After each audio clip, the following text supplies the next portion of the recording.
अस्सलाम वालेकुम नाजरीन, मैं हूं अब्दुल्ला। 7H न्यूज़ में आपका इस्तेक़बाल है। चंद्रायन गुट्टा पुलिस स्टेशन हदूद के इलाके नूरी नगर में 20 साल आमिना बेगम नामी लड़की जो प्रेग्नेंट थी, डिलीवरी होने के बाद आमिना बेगम और उनका बच्चा फौत हो गया। आमिना बेगम के घर वालों का कहना है कि उनके ससुराल वालों ने आमिना बेगम को बहुत हरासमेंट किया है।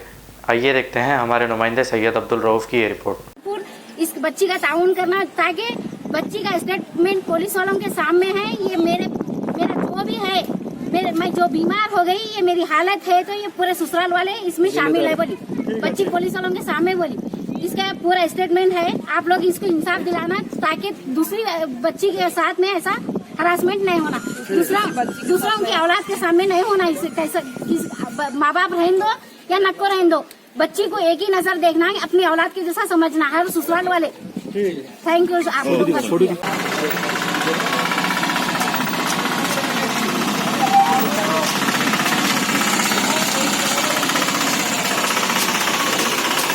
जर्मनटन हॉस्पिटल ऑर्थोपेडिक से मुताल्लिक हर मरीज यहाँ शिफायाब। बैनुल-अक़वामी शोहरत याफ्ता और इनाम याफ्ता doctor Mir Jawad Jar Khan, senior orthopaedic surgeon, advance operation theatre, ICU, digital x-ray, laboratory, physiotherapy, pharmacy, sharing और प्राइवेट रूम्स, लेडी डॉक्टर्स और डॉक्टर अर्जुमन सुल्ताना गैनकोलॉजिस्ट की खिदमात हासिल। वाजिबी फीस और मुकम्मल सहूलियात से हजारों मुतमईन। एम्बुलेंस से आरास्ता Germanton orthopaedic hospital, pillar number 150, Attapur, Hyderabad. खबर है शहर की, खबर है गाँव की, खबर है सारी दुनिया की। 7H न्यूज़ पसंद आए तो लाइक कीजिए, शेयर कीजिए और सब्सक्राइब करना ना भूलें। 7H न्यूज़, आपकी आवाज।